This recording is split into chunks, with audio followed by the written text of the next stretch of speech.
সুপ্রভাত। আজ আমাদের বিষয় গদ্যাংশ মুন্সী, লেখক রবীন্দ্রনাথ ঠাকুর। রবীন্দ্রনাথ ঠাকুর এখানে কথকের ভূমিকায় নিজেই গল্পটা বলেছেন। লেখকের দাদাকে ফার্সি ভাষা পড়াতে আসতেন মুন্সিজি। এই মুন্সির চেহারার বর্ণনা, তার আচরণ, তার দক্ষতার কথা লেখক কৌতুকের মোড়কে উপস্থাপন করেছেন। মুন্সি তার চেহারা কেমন দেখতে ছিল? তার দেখতে ছিল তাকে হাড় কখানা যেন চামড়া লেগেছিল, মোম জামার মতো।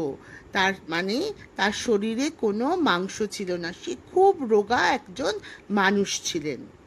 কেউ আন্দাজ করতে পারত না তাকে দেখে যে তার কত দক্ষতা, কিন্তু তার অনেক বিষয়ে দক্ষতা ছিল।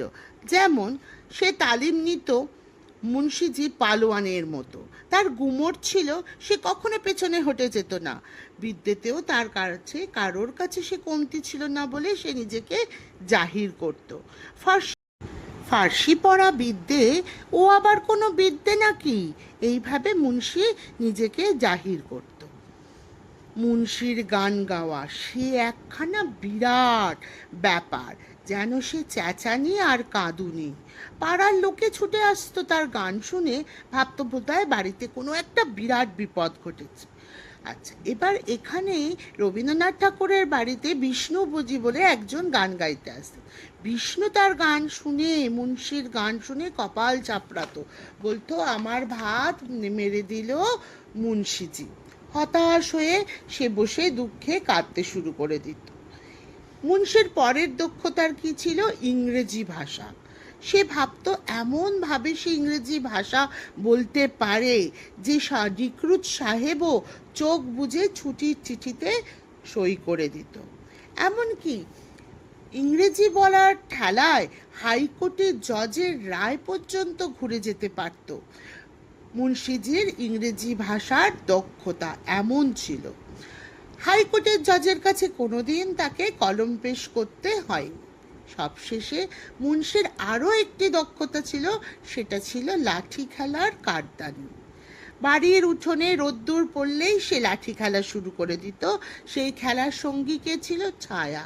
নিজের ছায়ার সঙ্গেই মুন্সি খেলাধুলা করত।